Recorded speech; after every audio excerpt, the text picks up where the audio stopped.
What's up, Scyushi Squad? We back in some more Trove, and at long last, we're going to be talking about how you're going to end up building the Shadow Hunter. This is more so relating because of the fact that we've got the rework currently on PC with no release date for console, guys. You know how it is. We just know last minute. But I thought that we would end up doing an updated tutorial on how you're going to end up building the class. Now, I am going to end up covering all of the other classes that ended up getting reworks as well. But generally speaking, you guys got to be patient. It's going to take a little while for me to end up doing that because I got to end up swapping all my gems over and blah, blah, blah, blah, blah. But anyways, the point is that today we're going to be talking about the Shadow Hunter rather than showing actual damage examples. I already have a video in my 35k series where I played with the Shadow Hunter in U10 and the Delves to end up showing you guys just how powerful the class can end up being. So the overall feedback that I would say, generally speaking, Shadow Hunter rework is 2 big thumbs up. Shadow Hunter is kind of at the point right now where he's the overall best character. Now, I want to be very careful with how I say this because I think that people will misunderstand and think that I'm saying this is the best class in the game. What I'm saying is that if you end up maining the Shadow Hunter, you can pretty much get away with doing everything, right? It's like, what's the saying, like jack of all trades, master of none? Except in Shadowhunter's case, he actually does thrive as a boss killer, and more specifically in the Delves, or against Delve bosses and stuff. I mean, Delves in general, he's going to end up being really good just because of his little snares constantly hitting enemies and junk like that. But anyways, let's get into how you're going to end up building him. So generally speaking, it's going to end up being a standard DPS build, damage per second build, where you are not going to end up having any health. One thing you might notice with the rework is that crit hit, the overall maximum crit hit percentage, ended up taking a little bit of a dip. I still have a little bit too much crit hit, but the point is that if you are just on the cusp of being at 100% crit hit on console, and then this update hits, you might notice that you get down to like 96% or something like that. So anyways, basically what you're going to be looking for on all of your gear is you're going to be going for movement speed and crit damage as the 2 primary stats, and then obviously, physical damage or magic fine and stuff like that thrown in for good measure.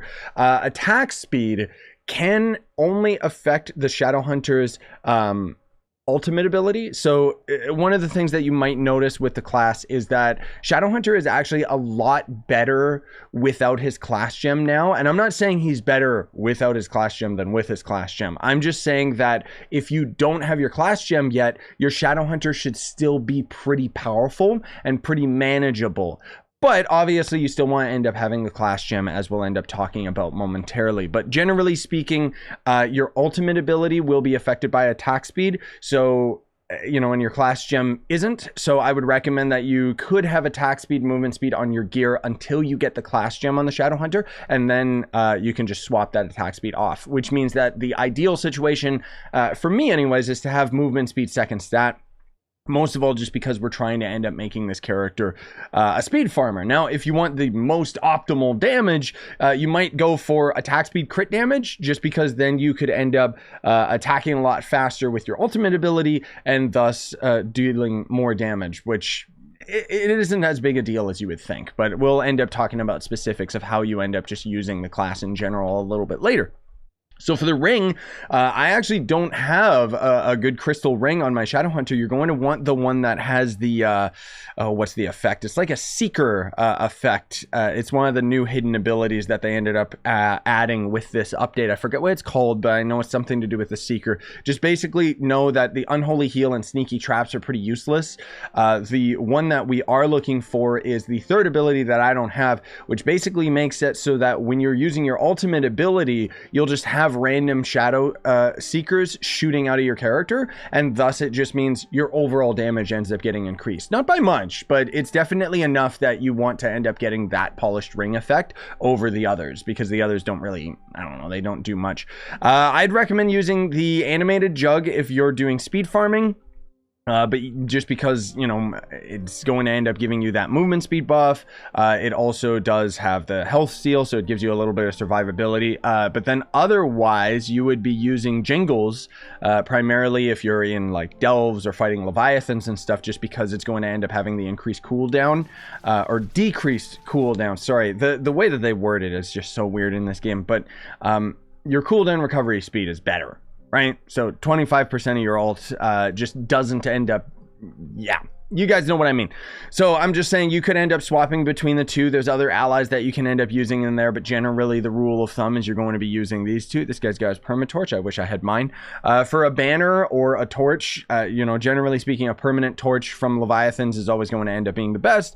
But otherwise, you're just going to end up using any of them that has light. I always just use this one because it's got 400 light, and also the 10 movement speed is really nice just because of the fact that I'm always speed farming, right?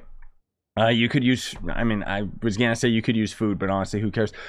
For the Flasks, I always end up using Death Defying. That's just kind of my standard. And there's actually a couple different options that you can end up doing with the class. But generally speaking, Death Defying is going to end up being your best bet because of the fact that you're going to be building your character 100% towards damage, which means that you're not going to have much survivability. And a lot of the end game mobs of the game will usually end up one-shotting you. So if you don't have Death Defying, it can be a bit difficult. Not to say that you have to use Death Defying. You can try other stuff. Conjurer's Crucible is a really good one if you have really good magic find, because it'll end up replenishing your flask, and there's a couple other options there.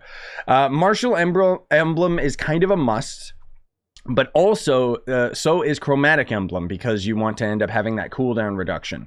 However, one of the things that can end up being really, really good for the Shadowhunter is that when you're using your ultimate ability now, it basically is going to end up being a rapid fire so long as you hold down the button until you're out of energy. So the Zealous Emblem suddenly becomes one of the best emblems for the Shadowhunter, so long as you either have, you know, there can be the emblem that restores energy of party members, so it ends up restoring energy nearby, but the restore all energy of the Zealous Emblem is really, really good if you're fighting a very strong opponent that will constantly one-shot you. So this will usually end up happening in very, very deep delves, where you can essentially end up having the boss hit you often enough that you're constantly refilling your energy while you're still holding your ultimate ability down. Because essentially, to end up dealing the highest amount of damage, you're going to be treating the Shadowhunter like the old gunslinger, where it's all about the ult. So you're going to be spamming pots, spamming your ult,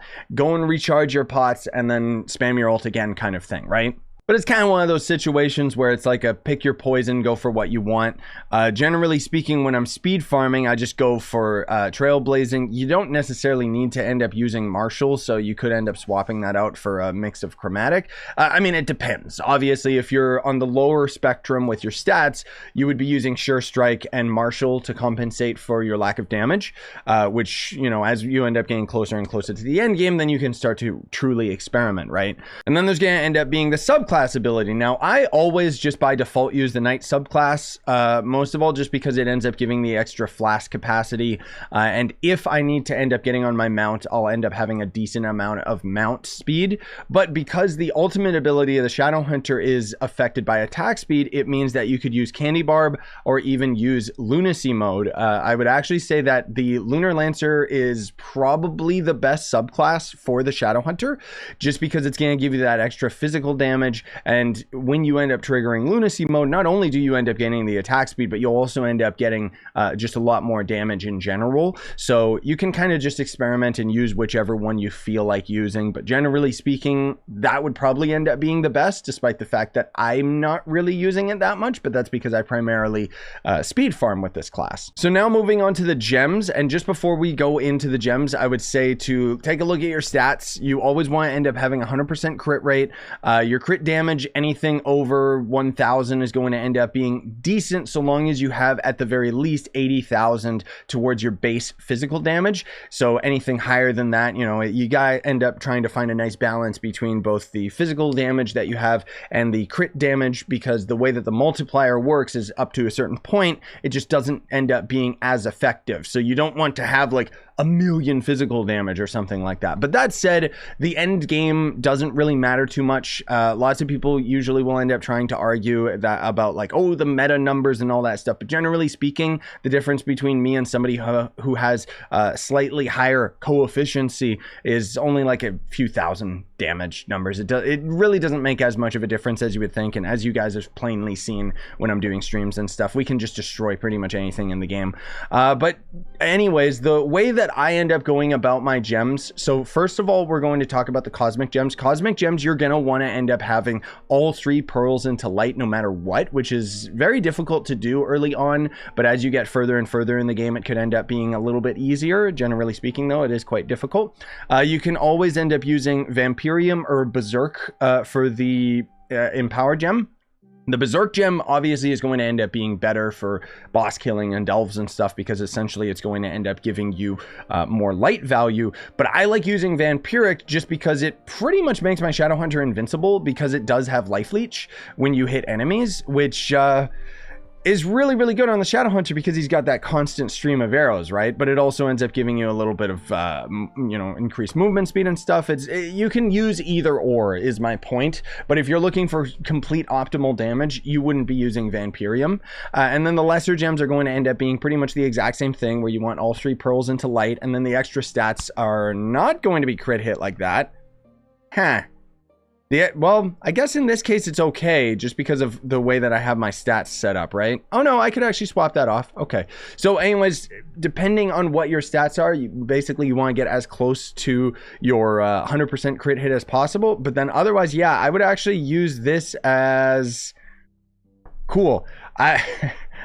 Otherwise, I would have this as crit damage, right? So physical damage, crit damage on all of your cosmic gems. I'll try to end up re-rolling that myself. But now moving on to the other Empower gems. These are important and not important at the same time. Obviously, you want to have your class gem, and then you want to have Pyro Disc because of the movement speed. And then if you can have Explosive Epilogue as your last gem, because that is going to end up making it so that killing enemies causes them to explode, which ends up dealing a lot of damage with the Shadowhunter in particular, especially because when you're using the class gem ability on the Shadowhunter, he's not particularly good at handling large groups of enemies, at least with his main shots. You can end up using your traps to deal with most enemies in the game, but as soon as you start getting into the deep delves, that's where it becomes a little bit more of a problem. Not enough that I would say like, oh, this is terrible. It's just a little bit of a problem. So Explosive Epilogue can kind of balance that out a little bit, but that's just my own choice towards it. It's not like a mandatory gem is my point. The only one that I'd say is Pyro Disc and then the class gem ability itself.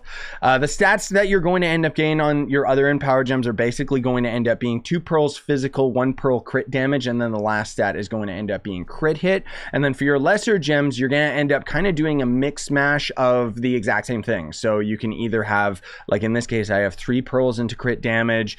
This one I've got 2 pearls physical, 1 crit damage.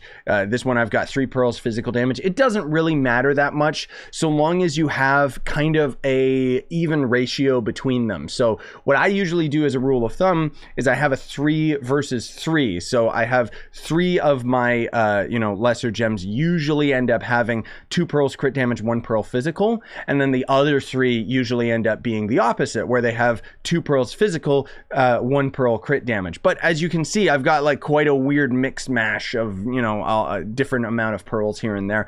The base of it all is that you want to end up having as many pearls into crit damage and physical damage. You don't want to end up having any into crit hit. And as we already saw previously, you do not want to have anything over 100% crit hit, or at least be very, very close to that number, because it doesn't end up doing anything. It's kind of like a wasted stat to end up having any extra crit hit. So that's why I'm going to try and swap that off to crit damage, and then my Shadowhunter should be a little bit stronger. But yeah, anyways, I think that pretty much covers everything to do with the Shadowhunter rework and how you're going to end up building the class. class. Some rules of, you know, some feedback I would say about the class Rework is that your traps are going to be really, really good for handling large groups of enemies. Your shots are going to end up being good just all around for everything.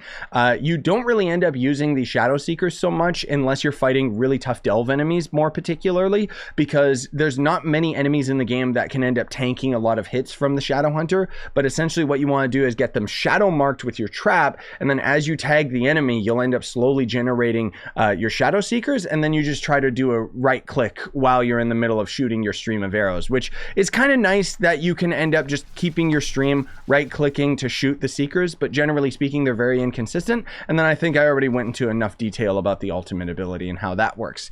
Anyways, hopefully you found this video helpful. Smash like, sub for more, buy the merch you want to support the channel, and have yourselves a wonderful day, ladies and gentlemen.